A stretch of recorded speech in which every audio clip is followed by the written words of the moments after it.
Hey everyone, welcome back to my channel. And in this video, in this lecture, we will discuss other university wits. In the last few lectures, we were discussing about Marlowe and his famous works, his famous plays. उससे पहले हमने discuss किया था Sydney को, Spencer को.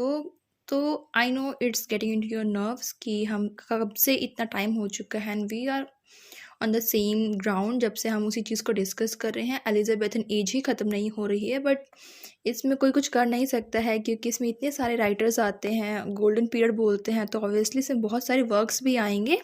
सो we will start by doing Robert Green. तो Robert Green के बारे में हम करेंगे. He is a part of university wits, you all know about him.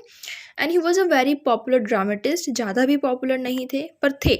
ये नहीं बोल कि बहुत ज़्यादा थे, बट जब हम यूनिवर्सिटी विट्स की बात कर रहे हैं then obviously he is kind of popular enough.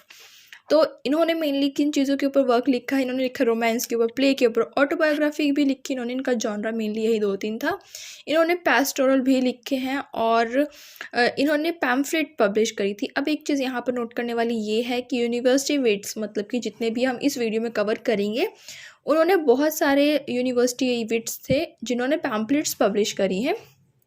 इससे पहले पैम्पलेट पब्लिश नहीं हो रही थी. अगर आपने देखा होगा कि अब तक हमने पैम्पलेट कवर नहीं करी है, तो इसमें पैम्पलेट कवर होती है. और जो रॉबर्ट ग्रीन है ये बहुत ज़्यादा ऐसे नेगेटिव क्रिटिक थे. एक होता है आप किसी चीज़ को क्रिटिसाइज़ कर रहे हैं, लेकिन क्रिटिसाइज़ का मतलब हमेशा ये नहीं होता कि जो क्रिटिसिज्म होगा वो हमेशा ही नेगेटिव पॉइंट ऑफ व्यू से होगा. जब आप किसी चीज़ को क्रिटिसाइज़ करते हैं, किसी वर्क को, नॉवल को या फिर किसी भी लिटरेरी पीस को, दैट मीन्स कि आप उसके बारे में कुछ क्रिटिकल बता रहे हैं, उसको क्रिटिसाइज़ कर रहे हैं. हो सकता है criticism could be in a positive और इन अ नेगेटिव वे, दोनों में हो सकता है. लेकिन रॉबर्ट ग्रीन वॉज समवन जिसे हम कंसिडर करते हैं कि ही वॉज नेगेटिव क्रिटिक, क्योंकि ये हमेशा नेगेटिविटी से ही अपने जो कलीग्स हैं उनको क्रिटिसाइज़ करते थे. अब इन्होंने अपने एक पैस्टोरल वर्क पब्लिश किया था जिसका नाम था पेंडोस्टो, जो कि डायरेक्ट सोर्स है. शेक्सपियर ने एक वर्क लिखा है विंटर्स टेल. तो विंटर्स टेल का सोर्स मटेरियल या फिर रॉ मटेरियल इनके इस पोस्टर जो पेस्टोरल था उसे लिया गया है. अब बात आती है सबसे मेन वर्क की इनके, जिसका नाम है Green's great worth of wit brought with the millions of repentance. ये इनकी पैम्पलेट का नाम था. अब इसमें मेनली इन्होंने किया क्या है, इन्होंने एक पैम्पलेट लिखी उस टाइम पे जब शेक्सपियर अपने पीक पर नहीं थे, हम ये बोल सकते हैं. हमें ये भी नहीं पता कि शेक्सपियर ने फर्स्ट वर्क कब से स्टार्ट किया, कब से उन्होंने प्ले स्टार्ट करे परफॉर्म करने, क्योंकि एग्जैक्ट हमें उनकी बायोग्राफी का नहीं पता है. लेकिन ऐसा बिलीव करते हैं कि जब ये पैम्पलेट पब्लिश हुई थी तो इसमें इन्होंने शेक्सपियर को कहीं ना कहीं क्रिटिसाइज़ किया है. मतलब इसमें क्रिटिसाइज़ ये बोलते हुए किया है कि शेक्सपियर ने कहीं से भी एजुकेशन नहीं ली है, बिकॉज वी ऑल नो कि शेक्सपियर ने यूनिवर्सिटी एजुकेशन नहीं ली है. तो इन्होंने क्रिटिसाइज़ किया शेक्सपियर को ये बोलते हुए कि शेक्सपियर एक अपस्टार्ट क्रो है, मतलब कि जिसने अभी अभी शुरुआत करी है. एक ऐसा कौवा है, क्रो है जो कि फैदर है, मतलब उसने ऐसे लोगों का फैदर यूज़ कर रखा है, ओढ़ रखा है जो कि यूनिवर्सिटी से पढ़ के. उनका मेन मुद्दा इस वर्क में ये था क्रिटिसाइज़ करने का कि शेक्सपियर से भी पॉपुलर तो थे नहीं, क्योंकि वो उनकी एक स्टार्टिंग एज थी. तो इन्होंने बोला कि शेक्सपियर को टारगेट करते हुए कि ये एक ऐसा बंदा है जिसने एजुकेशन तो ली नहीं है यूनिवर्सिटी से, वो इतना वेल टू डू भी नहीं है कि उसने कि वो यूनिवर्सिटी विट का एक ग्रुप में से एक मेंबर भी नहीं है, ना उसने ऑक्सफोर्ड अटेंड करा, ना उसने कैम्ब्रिज अटेंड करा. तो फिर वो कैसे लिख सकता है और कैसे हमारे साथ आके कम्पीट कर सकते हैं, कैसे ब्लैंक वर्ड्स को यूज़ कर सकता है. इसलिए उन्होंने क्रिटिसाइज़ किया था और बोला कि ही इज़ एन अपस्टार्ट क्रॉ जिसने अभी शुरुआत करी है. इन्होंने एक और लाइन बोली थी, Kings heart wrapped in a players hide, मतलब कि जो शेक्सपियर हैं वो जो प्लेयर्स लिख रहे थे उनके पीछे छुपे हुए हैं. क्योंकि कहीं ना कहीं अगर आप देखना चाहोगे, वैसे सही बात भी है कि अगर आप एक बार जज करोगे शेक्सपियर के वर्क को तो आपको लगेगा कि इसने जितने प्लेज लिखे हैं, 37 प्लेज लिखे हैं, तो उसमें से बहुत सारे जो प्ले का सोर्स मटेरियल है वो कहीं और से लिया गया है. तो जब हम शेक्सपियर करेंगे तब आपको रियलाइज़ होगा कि मैं ऐसा क्यों बोल रही हूँ. तो यही इन्होंने इसमें बोला, क्रिटिसाइज़ किया था. अब स्टेफन ग्रीनबेल्ट है, एक बंदा है जो कि हम करेंगे जब हम क्रिटिसिज्म करेंगे, ग्रीनबेल्ट क्रिटिसिज्म में आएंगे.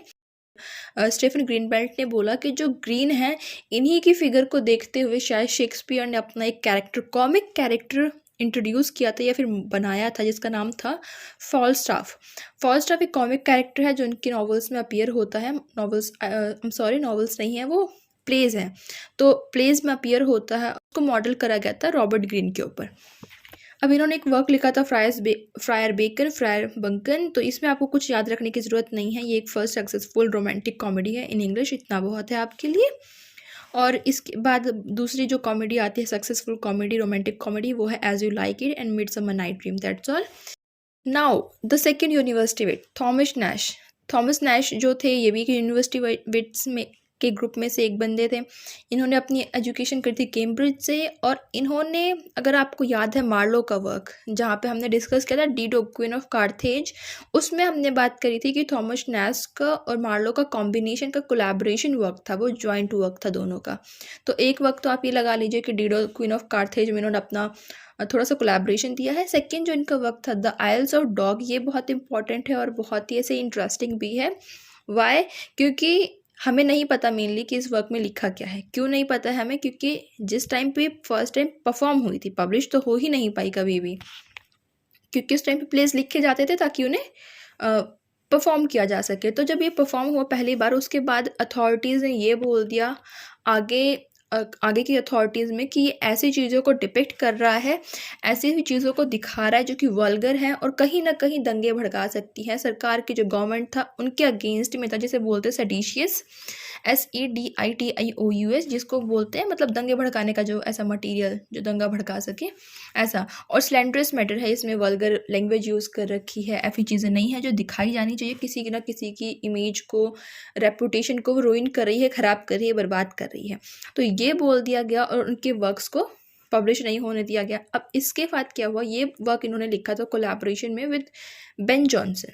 अब बेचारे बेन जॉनसन ने ये वर्क लिख तो दिया, लेकिन ये वर्क तो ऑलरेडी इतना ज़्यादा क्रिटिसिज्म अपने साथ लेके आया कि सरकार ने इसे मना कर दिया कि पब्लिश नहीं होगा। प्लस यहाँ इनके घर में रेड पड़ गई, मतलब कि थॉमस नैश के घर पे रेड पड़ती है, उनको जितने भी पेपर्स मिलते हैं वो सीज कर लिए जाते हैं इस वर्क से रिलेटेड। बेन जॉनसन और बाकी के जो एक्टर्स थे जो इसमें एक्टिंग कर रहे थे या फिर जितने भी लोग थे इससे एसोसिएट, उन सभी को जेल हो जाती है, उनको इम्प्रिजन कर देते हैं। लेकिन थॉमस नैश वहाँ से फ्री हो जाते हैं, भाग जाते हैं सक्सेसफुली। तो वो तो बच गए, लेकिन बेन जॉनसन बेचारे जेल में चले गए। अब इनका सेकंड वर्क आता है summers last will and testament. ये लिखी गई थी 1592 में। ये एक कॉमेडी है। इससे मेनली उन्होंने क्या बता रखा है कि जो समर है वो किंग होता है अर्थ का, और वो किस तरीके से बूढ़ा हो रहा है और अब जो आने वाला सीजन है वो उसको अपना थ्रोन पास करेगा। इसमें यही बता रखा है। इसमें एक बहुत ही फेमस कपलेट यूज़ हो रखी है इस वर्क में, इस कॉमेडी में। इस कपलेट में मैं कोट करती हूँ, brightness fall from the hair, queen has died young and fair. ये इसकी कपलेट है जो कि बहुत फेमस है। उसके बाद बात आती है अनफॉर्चुनेट ट्रैवलर की। इस पर आप एक बड़ा सा जितना भी बड़ा मार्क कर सकते हैं, एक स्टार मार्क कर लेना। क्यों इम्पॉर्टेंट है ये? क्योंकि ये जो वर्क है द अनफॉर्चुनेट ट्रैवलर, ये पहला वर्क था जो कि पिक्रेसिव नॉवल के अंडर में इंट्रोड्यूस होता है। मतलब कि पिक्रेसिव नॉवल यहाँ से स्टार्ट होती है। कभी कभी क्वेश्चन पूछ लेते हैं कि अनफॉर्चुनेट ट्रैवलर किस जॉनरा में आता है। कभी कभी ये पूछ लेते हैं कि पिक्रेसिव नॉवल कौन सी है। ये क्वेश्चन मैंने 2 बार देख लिया है नेट में, जब मैं प्रैक्टिस कर रही थी एक बार आई थिंक, तब मैंने ये क्वेश्चन देखा था। तो मैंने यहाँ पे से लिख दिया है कि आपको इसमें स्टार मार्क करना है। इसका सेकेंड टाइटल जो कि हम बोल सकते हैं और करके होता है लाइफ ऑफ जैक विल्सन। तो इस वर्क में मेनली दिखा रखा कि जैक विल्सन है वो अपनी विट्स से ज़िंदा रहता है, विट से अपनी लाइफ को जीता है। वो बहुत सारे हिस्टोरिकल इवेंट्स को देखता है और सोचता है बाद में कि एक बेटर लाइफ उसे मिल जाए। अब आपके माइंड में आ रहा होगा कि पिक्रेसी नॉवल होती कौन सी है? तो ये होती है मेनली एक जॉनरा है प्रोज फिक्शन का, जो डिपेक्ट करता है एडवेंचर ऑफ अ रास्कली फिगर। एक रास्कल टाइप का पर्सन होगा, रास्कली फिगर होगा, लेकिन बहुत ही ज़्यादा अपीलिंग होगा ऑडियंस के लिए, या फिर अब बोलूँ तो फिर रीडर्स के लिए। और वो जो हीरो होगा वो mainly usually lower social class से होता है, लो क्लास से होता है, और वो अपनी लाइफ को सिंपली अपने विट्स के अकॉर्डिंग जीता है, अपनी विट्स के थ्रू जीता है। तो ऐसी नॉवेल्स जितनी भी होती है उसे हम बोलते हैं पिक्रेसी नॉवल। नेक्स्ट है थॉमस लॉज भी यूनिवर्सिटी विट्स में आते हैं। इन्होंने अपनी एजुकेशन करी थी ऑक्सफोर्ड यूनिवर्सिटी से। अब इन्होंने एक वर्क पब्लिश किया था a defence of poetry, music and stage play. अब ये हुई थी 1580 में पब्लिश। अब आपको याद आ रहा होगा कि गॉसिन ने एक वर्क लिखा था जिसमें उन्होंने कहीं ना कहीं क्रिटिसाइज़ किया था, और उसके डिफेंस में फिलिप सिडनी ने वर्क लिखा था डिफेंस ऑफ पोइजी। तो वही चीज़ यहाँ पर आती है। तो जब इन्होंने एक पैम्पलेट लिखी थी टू आंसर गॉसन्स अटैक, जो गॉसन ने एक स्कूल ऑफ अब्यूज़ लिखा था, उसके रिस्पॉन्स में इन्होंने अपने ये वर्क लिखा। अब इस वर्क के रिस्पॉन्स में गॉसन ने एक और वर्क लिखा जिसका नाम था प्लेस कन्फ्यूटेड इन 5 एक्शन। अब इस वर्क के रिस्पॉन्स में लॉज ने फिर से एक वर्क लिखा जिसका नाम था एलिग्राम अगेंस्ट अर्सर्स अट्रैक्ट 4 टाइम्स। इसके बाद अब हम देखते हैं कि इन्होंने ऐसे कौन कौन से वर्क लिखे जिसने शेक्सपियर के वर्क को इन्फ्लुएंस किया, कि उनका रॉ मटेरियल लेके शेक्सपियर ने अपने वर्क लिखे हैं। लॉज ने एक वर्क पब्लिश किया था रोज़लिंड। तो ये पब्लिश हुआ था 1590 में। ये एक प्रोज रोमांस है जो कि इनका फेमस वर्क है, लॉज का फेमस वर्क है। ये स्टोरी शेक्सपियर ने बाद में जाकर यूज़ करी एज यू लाइक इट लिखने के लिए, मतलब कि एज यू लाइक इट का जो सोर्स मटेरियल है वो रोज़लिंड से लिया गया है। सिलास मेटामॉर्फोसिस, इसने इंस्पायर किया वीनस एंड एडोनिस को, मतलब कि वीनस एंड एडोनिस जो वर्क है शेक्सपियर का, उसका रॉ मटेरियल यहाँ से लिया गया है। अब इनके प्ले आते हैं। The history of Robert second Duke of Normandy, surname Robert the devil, ये इनका हिस्टोरिकल रोमांस है। उसके बाद अ looking glass for London and England, ये एक कोलैबोरेशन वर्क है ग्रीन के साथ, रॉबर्ट ग्रीन के साथ, जो कि यूनिवर्सिटी वेट है। अभी हमने फर्स्ट बंदा वही डिस्कस किया था इस वीडियो में। It tells the story, a biblical story mainly of Jonah and the fall of Nineveh, जो कि बाइबल से ली गई है। एंड ये काइंड ऑफ मोरालिटी प्ले है। तो इसका मतलब ये होता है कि एलिजाबेथन एज में, रेनेसा एज में भी कुछ कुछ ऐसे पर्सन्स थे हु वर टॉकिंग अबाउट और who were writing morality plays उस टाइम पर भी, जो कि मेडिवल टाइम पे लिखे जाते थे। इनका लास्ट वर्क जो हम कंसिडर करते हैं एज अ इम्पॉर्टेंट वर्क वो है वुंड्स ऑफ सिविल वॉर। इसमें मेनली इन्होंने सिविल वॉर, यहाँ इंग्लैंड का बात नहीं हो रही है, उससे पहले एक वॉर हुआ था, कॉन्फ्लिक्ट हुआ था मैरियस एंड सूला के बीच में, उसको दिखा रखा है, जो कि एक रोमन एंशिएंट रोमन कॉन्फ्लिक्ट था। ये एक सोलो ड्रामा है। सोलो ड्रामा मतलब जिसमें सिर्फ एक ही पर्सन एक्ट करता है पूरे प्ले में, अलग अलग तरीके से वो एक्ट कर सकता है उसमें। नेक्स्ट है जॉर्ज पिल। जॉर्ज पिल भी यूनिवर्सिटी विट में आते हैं। इन्होंने फोक प्लेज लिखे हैं, ट्रेजेडीज़ लिखे हैं, कॉमेडीज़ लिखी हैं, बहुत सारी चीज़ें लिखी हैं। तो इन्हें बोलते हैं कि ये एक्सपेरिमेंटल थे बहुत ज़्यादा, क्योंकि इन्होंने बहुत सारी चीज़ों को लिखा है।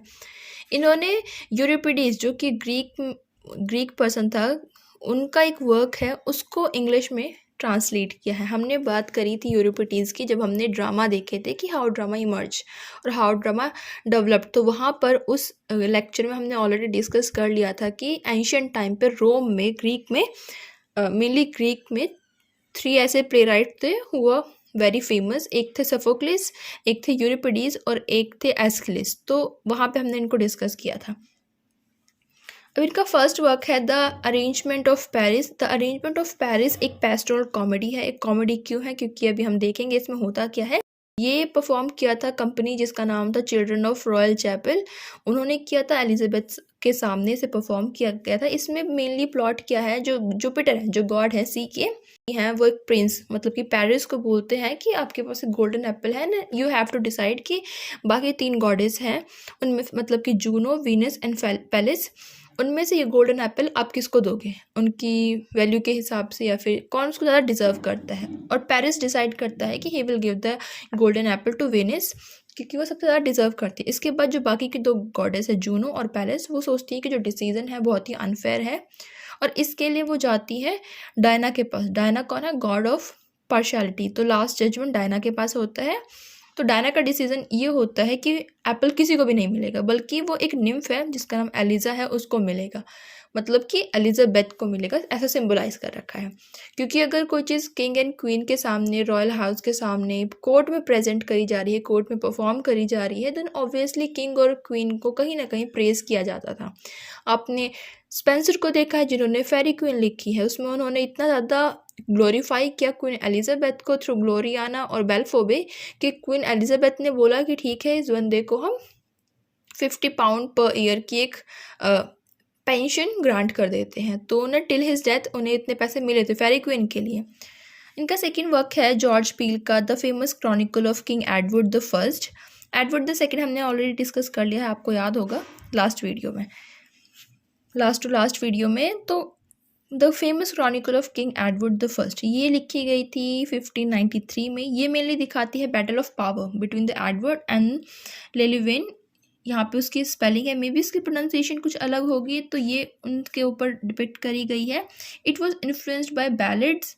बैलेड्स जो थे वो मेडिवल टाइम पे चलते थे। Have you remember when we have already discussed कि मेडिवल टाइम पे किस तरीके से बैलेड लिखे जाते थे, पोइट्री की जो फॉर्म होती थी वो लिखी जाती थी, क्योंकि प्रोज तो डेवलप ही नहीं हुए थे उस टाइम पे। प्रोज बहुत बाद में, क्रिश्चियनाइजेशन होने के बाद में, अल्फ्रेड द ग्रेट के आने के बाद में स्टार्ट हुए थे। अब ऐसा र्यूमर दिखा रखा है कि इसमें जो कुछ एक दो सीन ऐसे हैं, ऐसा माना जाता है एक दो सीन ऐसे हैं जो कि पील ने नहीं लिखे हैं, किसी और ने लिखे थे। अब इनका लास्ट वर्क टिटस एंड्रोनिकस, ये एक कोलैबोरेशन था, ऐसा बोल सकते हैं, शेक्सपियर के साथ में। शेक्सपियर की फर्स्ट ट्रेजेडी थी। इनका एक वर्क है द बैटल ऑफ अल्काजर, इसमें इन्होंने मेनली दिखा रखा है एक राइटफुल किंग है मोरक्को का जिसका नाम है मोली मोरक्को, लेकिन उसका जो नेफ्यू है मोली मोहम्मद वो उसके थ्रोन को सीज करना चाहता है, उन दोनों के बीच का कॉन्फ्लिक्ट दिखा रखा है। नेक्स्ट वर्क है द ओल्ड वाइफ्स टेल, इसमें मेनली ये एक एलिजाबेथ इन पॉपुलर ड्रामा में सटायर करता है। ये बोलता है कि जो मोरल चीज़ें हैं वो ख़त्म हो चुकी हैं कहीं ना कहीं, क्योंकि जो प्ले राइट्स हैं वो क्या कर रहे हैं, सिर्फ टाइम पास के लिए ही ऐसे प्लेज लिखते हैं और प्ले ख़त्म होने के बाद उन्हें कोई मोरल नहीं मिलता है। इसी टाइम पे जब इन्होंने ये बोला कि उस टाइम के प्ले बहुत ज़्यादा बेकार हो चुके हैं, उसमें कोई मोरल नहीं बचा है, किसी और बंदे ने इनको क्रिटिसाइज़ किया ये बोलते हुए कि जॉर्ज पील ने अपने इस वर्क को confusing jumble of theoretical nonsense के तरीके से लिखा है, जिसमें कोई तुक बनता नहीं है, बस जंबल हो रही है, चीज़ें ऊपर नीचे हो रही, नॉनसेंस तरीके से प्ले लिख दिया है। इसका प्लॉट मेनली ये है कि 3 मैन हैं जो कि वुड में, जंगल में खो जाते हैं और उसके बाद उन्हें एक बंदा अपने घर पे जाके शेल्टर दे देता है। अब उसमें से एक बंदा सो जाता है और 2 बंदे जो थे वो जग रहे होते हैं। तो जो मैज है जो कि उसकी वाइफ है जिस बंदे ने शेल्टर दिया है, वो उन स्टोरी मैन को सुनाती है एक फेरी टेल, और थोड़ी देर बाद जो फेरी टेल के कैरेक्टर्स हैं दे केम इनटू द लाइफ, और उसके बाद वो अपनी स्टोरी खुद ही सुनाते हैं। इतनी नॉनसेंस स्टोरी थी बट ठीक है, हमें तो पढ़ना था, हमने पढ़ लिया। अब बात आती है थॉमस किड की। थॉमस किड इम्पॉर्टेंट है, क्यों इम्पॉर्टेंट है अभी हम उसको डिस्कस करने ही वाले हैं। अगर मैं डिस्कस करूँ कि यूनिवर्सिटी वेट में कौन इम्पॉर्टेंट है, तो मार्लो और थॉमस किड इम्पॉर्टेंट है। उनको छोड़ के मुझे नहीं लगता कि कोई इतना इम्पॉर्टेंट है। हाँ, हम बोल सकते कि नैश भी इम्पॉर्टेंट है, क्योंकि उन्होंने द आइल्स ऑफ डॉग लिखी है, जो कि जिसकी वजह से बेन जॉनसन को जेल हो गई थी। प्लस उन्होंने लिखी है द अनफॉर्चुनेट ट्रैवलर, जो पिक्रेसियो नॉवल का फाइन एग्जाम्पल है, वहीं से स्टार्ट होती है नॉवेल्स। अब थॉमस किड को ऐसा माना जाता है कि he did not attended universities education, उन्होंने करी है। He lived with Marlowe in London. अगर मैं देखूँ तो अभी मैं यही बोल रही थी कि मार्लो और किड इम्पॉर्टेंट है, और ये दोनों बंदे साथ में भी रहे थे लंदन में, क्योंकि दोनों फ्रेंड्स थे।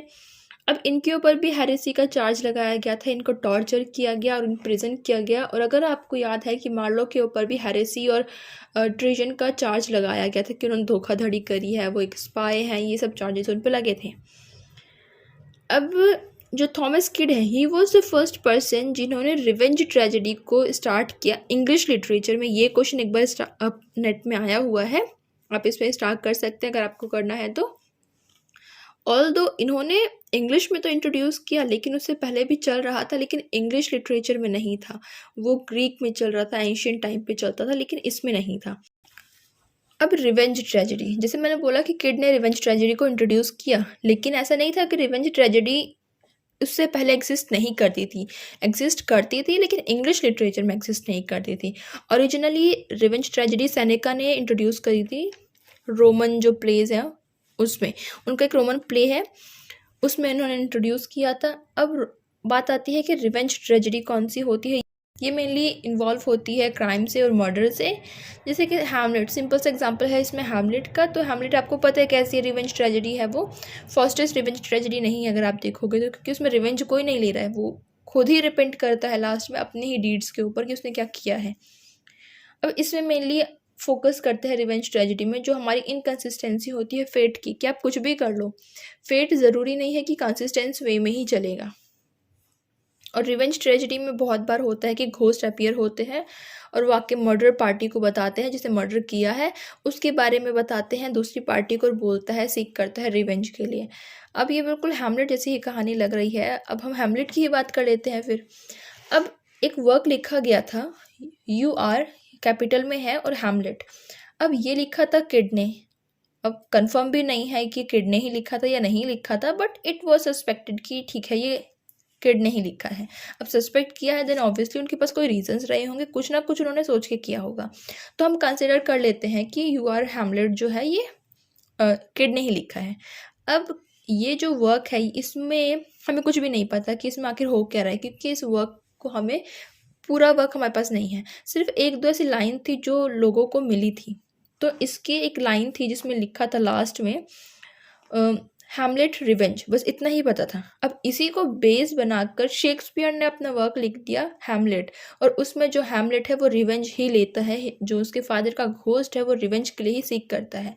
तो हैमलेट रिवेंज सिर्फ 2 वर्ड से शेक्सपियर ने अपना वर्क हैमलेट पब्लिश कर दिया। अब इनका सेकंड इंपॉर्टेंट वर्क, इन्होंने जितने वर्क लिखे सब इंपॉर्टेंट है। अब सेकंड इंपॉर्टेंट वर्क है द स्पेनिश ट्रेजेडी। आपने सुनी ज़रूर होगी, आप झूठ नहीं बोल सकते कि आपने नहीं सुनी है। ओके, तो स्पेनिश ट्रेजेडी के बारे में आपने सुना है, ये एक रिवेंज ट्रेजेडी है और इसने एक रिवेंज ट्रेंड स्टार्ट कर दिया था।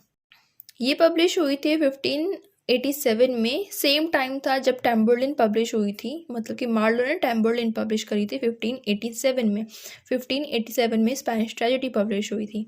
इसका फुल टाइटल है द स्पेनिश ट्रेजेडी और हिरोनिमो इज़ मैड अगेन, मतलब कि हिरोनिमो एक बंदा है वो फिर से गुस्सा हो गया है, स्पेनिश ट्रेजेडी है ये। इसमें जो कैरेक्टराइजेशन हो रखा है हिरोनिमो का, उसको कहीं ना कहीं देखते हैं बाद में इन्फ्लुएंस करता है वो हैमलेट की जब साइकोलॉजिकल स्टडी होती है, क्योंकि जैसे जैसे हम आगे बढ़ेंगे वैसे वैसे हम देखेंगे कि लिटरेचर में चेंजमेंट होगा, और चेंजमेंट होने से क्या होगा, साइको एनालिसिस भी स्टार्ट हो जाएगा। शेक्सपियर ठीक है लिख के ख़त्म चले गए, वहाँ से उन्होंने हैमलेट लिख दी, ख़त्म हो गए, लेकिन हैमलेट मैड था या नहीं था ये एक बहुत बड़ी कंट्रोवर्सी है। अगर आप कभी गूगल करोगे उसको तो आप देखोगे कि किसी को नहीं पता कि वो एक्चुअल में मैड था या दिखा रहा था, या फिर वो लास्ट में मैड हो गया। तो जब आप इसको ओपन करोगे ऐसे 5-6 पेजेस ओपन हो जाएंगे जिसमें आप कंफर्म नहीं कर सकते कि वो मैड था या नहीं था। तो इसीलिए साइकोलॉजिकल स्टडी भी हुई है शेक्सपियर के हैमलेट के ऊपर, उनके कैरेक्टर के ऊपर। अब इस प्ले की एक खास बात ये है कि बेन जॉनसन ने स्पेनिश ट्रेजेडी में एक्ट भी किया है, इस प्ले में एक्ट किया है। अब इस प्ले ने बहुत सारे आने वाले जितने भी राइटर्स थे उनको भी इन्फ्लुएंस किया, और ये वर्क खुद इन्फ्लुएंस हुआ था सेनेका से। सेनेका आपको मैंने भी बताया था कि उन्होंने रोमन प्ले लिखा था। अब एलियट ने इसी वर्क से एक लाइन यूज़ कर रखी है अपने वेस्टलैंड में, और ऐसे बहुत सारे लोग हैं जिन्होंने इन्हीं को लेके, इनके वर्क्स को लेके अपने कहीं ना कहीं वर्क लिखा है, नाम लिया है। जैसे कि ऑरहेन है, ऑरहेन ने अपनी एक नॉवल लिखी है स्नो, इसमें उन्होंने इसके बारे में थोड़ा सा यूज़ कर रखा है। बेन जॉनसन के अगर हम बात करें तो उन्होंने सिंथियास रिबेल में हिरोनिमो को मेंशन कर रखा है। अल्केमिस्ट में उन्होंने एक कैरेक्टर को दिखा रखा है इसी तरीके से।